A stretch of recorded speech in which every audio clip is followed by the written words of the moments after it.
ஸ்ரீமதே ராமானுஜாய நமஹா. ஆண்டாள் திருவடிகளே சரணம். நேத்திக்கு மழைக்கடவுள் ஆண்டாள் கிட்ட எப்படியெல்லாம் மழை பெய்யணும் அப்படின்னு கேட்டதை பார்த்தோம். சரி, எந்த ஒரு நல்ல காரியம் செய்யணும்னாலும் பெரியவங்க கிட்ட கேட்டு நல்ல முகூர்த்த நாள் வச்சு தடங்கள் வராம இருக்க பூஜையெல்லாம் செஞ்சு தொடங்கணுமா இல்லையா? இத நினைச்சு ஒரு கோபிகை ஆண்டாளை பார்த்து, அம்மா, ராமர் கடவுள், அவருக்கு இளவரசரா பட்டம் சூட்டுறதுக்கு முனிவரா இருக்கிற வசிஷ்டரே நாள் குறிச்சார். அவங்க அப்பா தசரதர் பெரிய சக்கரவர்த்தி. ஊர் ஜனங்கள்லாம் ராமர் ராஜா ஆகணும்னு ஆசைப்பட்டாங்க. ஆனா அது நடக்கலையே. ராமர் 14 வருஷம் காட்டுக்கு தானே போனார்.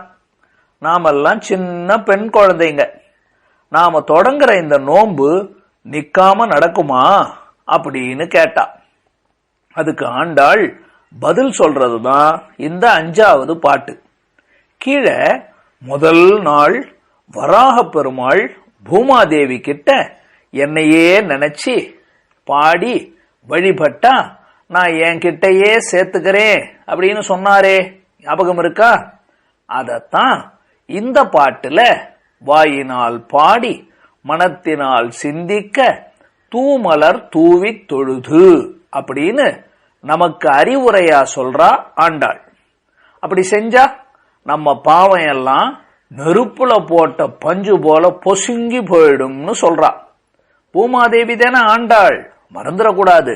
சரி, யார நினைச்சு பாடி வழிபடணும்? அவர் பெருமைய, அதே சமயத்துல ரொம்ப எளிமையானவர் அப்படின்னு சொல்றா இந்த பாட்டுல. பாப்போமா?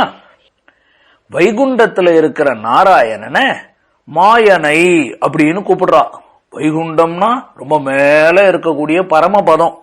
அங்க இருக்கிற கடவுள் எவ்வளவு ஆச்சரியமா இருப்பார்ல, நம்ம பார்த்தாலே திகைச்சு போயிடுவோமே. அதனால மாயனை அப்படின்னு கூப்பிடுறா.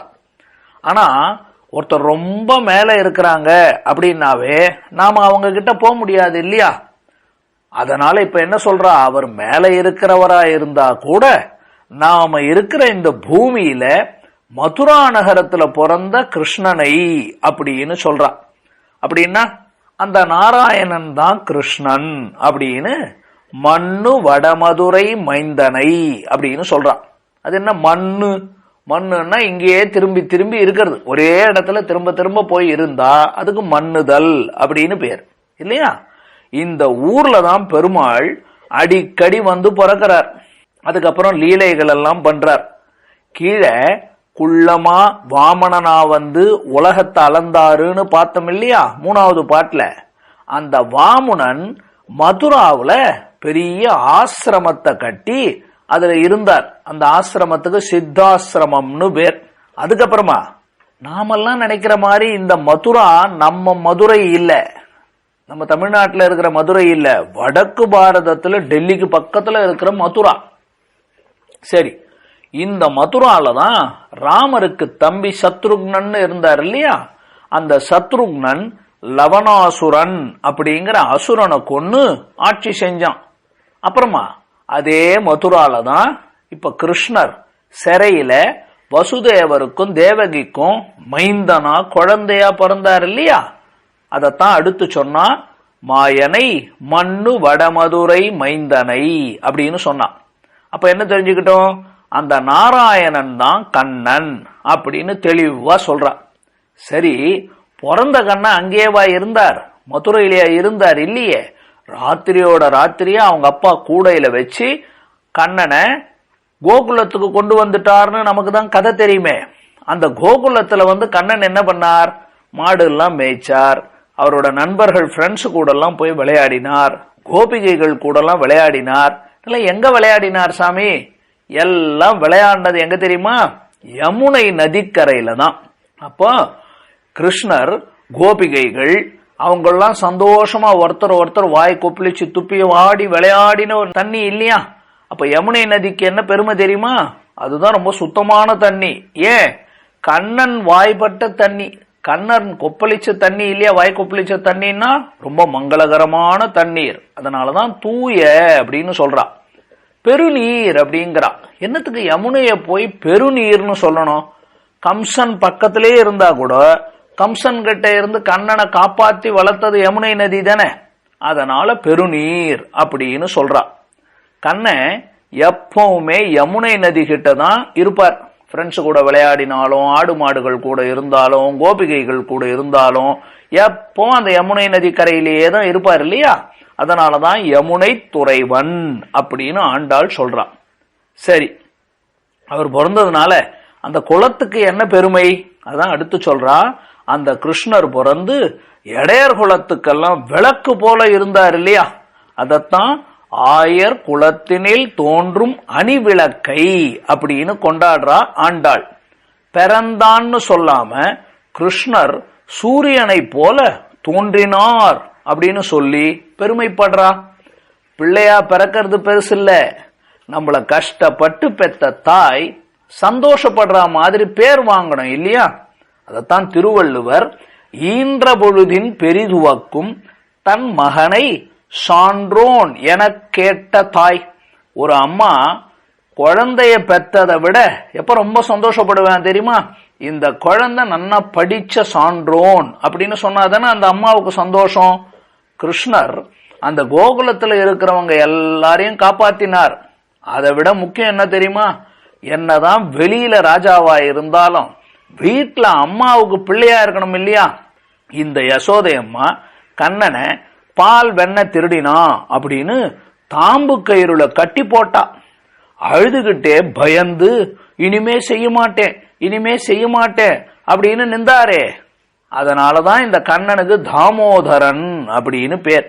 தாமம்னா கயிறு, உதரம்னா இடுப்புக்கும் வயிறுக்கும் நடுவுல இருக்கிற இடம். அங்கதானே கண்ணனை கட்டி போட்டாங்க. கயத்துல கட்டினதுனால தாமோதரன் அப்படின்னு கண்ணனுக்கு ஒரு பேர். கடவுளையே கட்டி போட்ட தாய் அப்படின்னு யசோதைக்கு பேர் வாங்கி கொடுத்தவர் இல்லையா கிருஷ்ணன்? அதத்தான் தாயை குடல் விளக்கம் செய்த தாமோதரனை அப்படின்னு சொல்றா. அப்ப மாயனை அவர்தான் மதுரா தேசத்துல வந்து பிறந்தவர், அவர்தான் யமுனை நதியில விளையாடிக்கிட்டு இருந்தவர், அவர்தான் ஆயர் குலத்துக்கே விளக்கா இருந்தவர், அவங்க அம்மாவுக்கு பெத்த வயிற்றுக்கு பட்டம் கட்டினவர் அப்படின்னு எல்லாம் சொல்லிட்டார். சரி, அந்த கிருஷ்ணரை என்ன பண்ணணும்? அந்த கிருஷ்ணரை சுத்தமான மனசோட நினைக்கணும். அப்புறம் அவன் மேல ஆசையா அவன் இருக்கிற கோயில் அந்த மாதிரி இடங்களுக்கு போய் நல்ல பூக்களை போடணும். போட்டு 2 கைகளை எடுத்து அந்த பகவானை வணங்கணும். அவனையே மனசுல நினைச்சுக்கிட்டு வாயார அவனையே நல்லா பாடினோம். பாடினோம்னா நமக்கு ஏன் பயம்? ஏன்னா நாம செஞ்ச இனிமே செய்ய போற பாவத்தை எல்லாம் நம்ம கிட்ட இந்த தாமரை இலை மேல தண்ணி ஒட்டாது தெரியுமா உங்களுக்கு? தாமரை இலைக்கு மேல தண்ணியை போட்டு பாருங்கோ, அந்த தண்ணி ஒட்டாது, அப்படியே ஓடி போயிடும். அது போல நாம இவ்வளவு நாள் சேர்த்து வச்சிருக்கோமே பாவங்கள், அதெல்லாம் நம்ம கிட்ட ஒட்டாம கண்ணன் தள்ளி விட்டுருவார். சரி, நாம தெரிஞ்சோ தெரியாமலே அதுக்கப்புறம் எவ்வளவு பாவம் பண்றோம் இல்லையா? அந்த பாவத்தை எல்லாம் நெருப்புல கொண்டு போய் பஞ்ச போட்டா எப்படி புசுக்குன்னு பொசுங்கி போயிடும். அது போல அந்த பாவங்களை எல்லாம் பொசுக்கிட போறார் கண்ணன். நமக்கு எதுக்கு பயம்? அப்ப இந்த பாட்டுல ரொம்ப முக்கியமா என்ன நம்ம தெரிஞ்சுக்கணும்?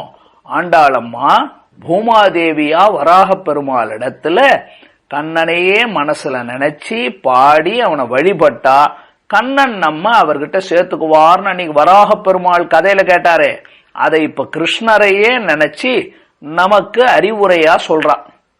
அப்ப தெளிவா மனசுல என்ன வச்சுக்கணும்? மனசு, வாக்கு, செயல், இது எல்லாம் கண்ணனையே பத்தியே இருந்தா நம்ம அந்த கண்ணை எப்பவும் எதுல இருந்தும் காப்பாத்துவான் அப்படின்னு தன்னுடைய தோழிக்கு சொல்றாப்புல நமக்கு அறிவுரை சொல்றா. நாமளும் அந்த மாதிரி நடந்துக்கலாமா? சரி, இனிமே காலங்காத்தால எழுந்து நோன்பு நோக்க போறாங்க. நோன்பு பத்தி கதையெல்லாம் என்னன்றத சொல்லிட்டா. இனிமே காலங்காத்தால எழுந்து தூங்கிக்கிட்டு இருக்கிற ஒவ்வொரு தோழியா ஒரு 10 பேரை எழுப்ப போறா. அவங்களுக்குள்ள என்ன பேசிக்கிட்டாங்கன்னு பாப்போமா? நாளைக்கு பிள்ளாயின்னு ஒருத்தியை எப்படி எழுப்புறான்னு பாப்போம்.